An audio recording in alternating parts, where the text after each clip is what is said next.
المدن الثلاث العمل ما زال سار على قدم وساق في كل المدن الرياضية التي أعلنت جاهزيتها، وربما ملعب كربلاء الذي يظهر الآن بحلة جديدة. وفي زيارة من الخبير الآسيوي الدكتور شامل كامل، الرجل الذي يتواجد الآن في أرضه ووطنه العراق، أكد عضو اتحاد الكرة يحيى كريم من الخبير الآسيوي شامل كامل أجرى بروفة لاختبار جاهزية ملعب كربلاء الدولي لاستقبال لجنة التفتيش الدولية، مبينا أن كامل أمهل العاملين 5 أيام ليقوموا بآخر بروفة واختبار الجاهزية. وقال يحيى كريم في اتصال للشوط الثالث هذا اليوم إن العمل متواصل في ملعب كربلاء من أجل إظهاره بالشكل المطلوب قبل زيارة وفد الفيفا للتفتيش بشأن إقرار رفع الحظر، مبينا أن الخبير الآسيوي شامل كامل تابع عملية التحضير وأبدأ ملاحظات قيمة وفق خبرته الدولية. وأضاف كريم أن كامل قرر إجراء بروفة واختبار لمدى القدرة على التعامل والتهيئة لاستقبال لجنة التفتيش، مشيرا إلى أن الخبير الآسيوي منح العاملين 5 أيام ومن ثم القيام بعملية أخيرة قبل زيارة اللجان التفتيشية للمدن الرياضية.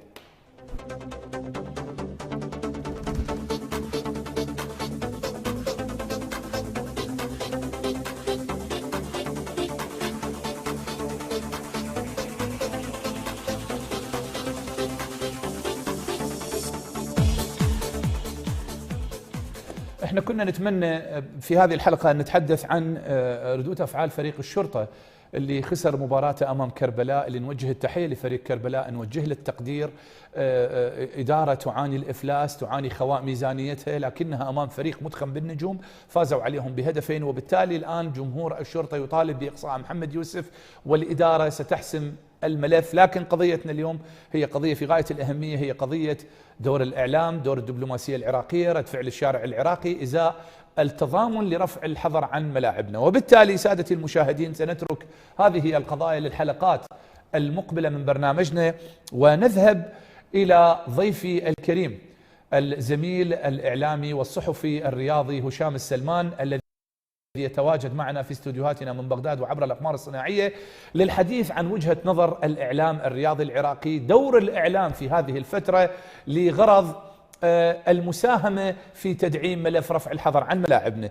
أحلى تحية أحيي بها زميلي العزيز الأستاذ هشام في برنامج الشوط الثالث عبر الشرقية نيوز. أهلا وسهلا أستاذ محمد، وأنا أشكرك على الإطراء الجميل، وإن شاء الله ندعم الحملة الوطنية لرفع الحظر عن الملاعب العراقية، وأدعو مقدما كل زملائنا أصدقائنا الصحفيين بالوقوف جنبا إلى جنب الحكومة ووزارة الشباب والرياضة في دعم هذا الملف الوطني الذي يخدم العراق ككل وليس شريحة الرياضيين فحسب. نعم، أهلا بك أخي العزيز ضيفا كريما. سادتي المشاهدين، نذهب إلى هذا التقرير اللي أعده زميلنا محمد الخفاجي، والذي يتحدث عن ردة فعل الحكومة العراقية وقرار مجلس الوزراء الأخير، وأيضا دور الإعلام وجاهزية المدن الثلاثة. عبر هذا التقرير نتابع. اتخذ مجلس الوزراء مجموعة قرارات في مساعدة في رفع الحظر عن العراق، ووفد جديد من الفيفا يأتي إلى العراق قريبا، ومجلس الوزراء اتخذ مجموعة قرارات في هذا الإطار من أجل رفع هذا الحظر.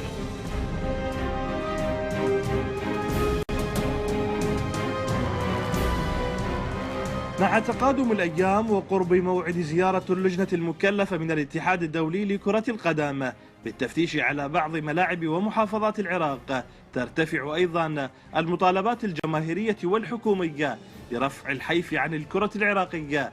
مجلس الوزراء وخلال اجتماعه الأخير وجه جميع الوزارات ومجالس المحافظات بضرورة التعاطي مع المشروع الكبير الذي تقوم به وزارة الشباب والرياضة في حث الفيفا على إعادة الحق إلى الكرة العراقية عبر رفع الحظر عن بعض المحافظات التي تتوافر فيها جميع الشروط والمواصفات الدولية.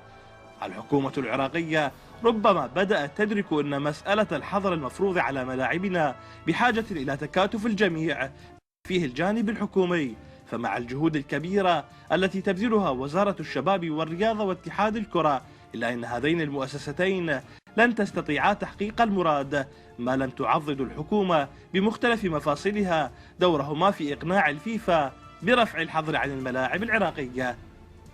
من بغداد الثالث. محمد الخفاجي. إذن شكرا محمد على هذا التقرير. أعود إلى ضيفي الكريم الأستاذ هشام السلمان الصحفي والإعلامي الرياضي. أستاذ هشام، يا ريت نتحدث عن دور إعلامنا وزملائنا الأعزاء في هذه الفترة الحرجة بالضبط، بعد أن طالب مجلس الوزراء بدعم ملف رفع الحظر، وأيضا طالبنا نحن في الشوط الثالث بتفعيل الجهود الدبلوماسية والخارجية وكافة المسؤولين لغرض تدعيم ملفنا. الآن نتحدث عن دور الإعلام في هذه الفترة أستاذ هشام. نعم،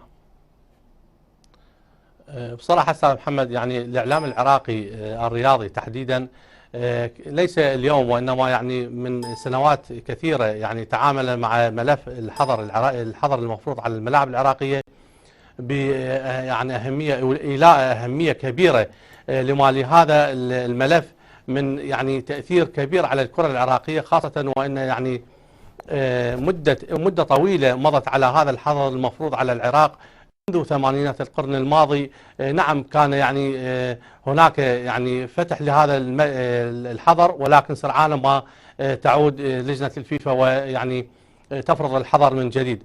بالتحديد أكثر من 3 عقود والعراق يلعب خارج الملاعب العراقية.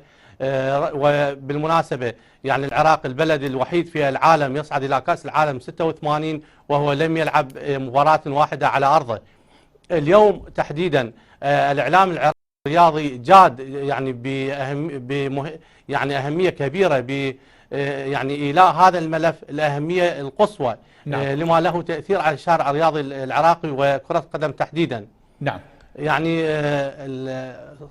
أكون صريح معك، يا ريت. تحسب لوزارة الشباب والرياضة في هذه المرحلة، ولا أريد أغبن حقوق آخرين عملوا في هذا الملف، يعني على الأقل في الفترة الأخيرة منذ عام 2003 وحتى اليوم كان اتحاد كرة القدم يعني سباق في هذه المهمة، عندما كان يعني الكابتن حسين سعيد رئيس اتحاد كرة القدم، ومن ثم الأستاذ ناجح حمود يعني كان رئيس اتحاد القدم السابق، وأيضا اليوم عبد الخالق مسعود.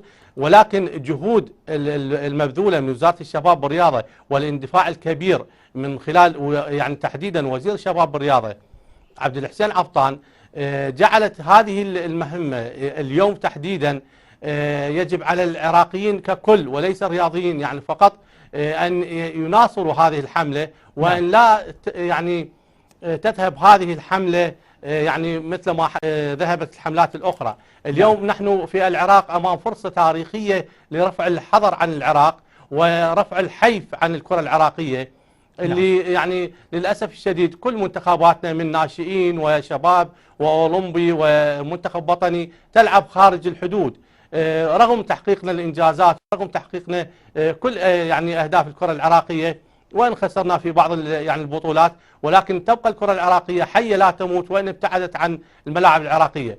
بالأمس يعني كانت فرصة تاريخية أيضا من خلال دعم الحكومة متمثلة بمجلس الوزراء ورئيس الوزراء حيدر العبادي بدعم هذا الملف. نحن الآن أمام يعني مثلا شيء. شوف هذا الموضوع بالتأكيد راح يروح يحكي إلى وزير خارجيته وراح توصل، وبالتالي الجهد الدبلوماسي ضروري جدا، بإضافة إلى الجهد الإعلامي. إحنا يؤسفنا إنه قلة قليلة يطلعون في برامج للأسف الشديد يهاجمون وينتقصون وينتقدون وكأنه الموضوع ما يهم العراق عموما. يا جماعة ترى هاي القضية عراقية.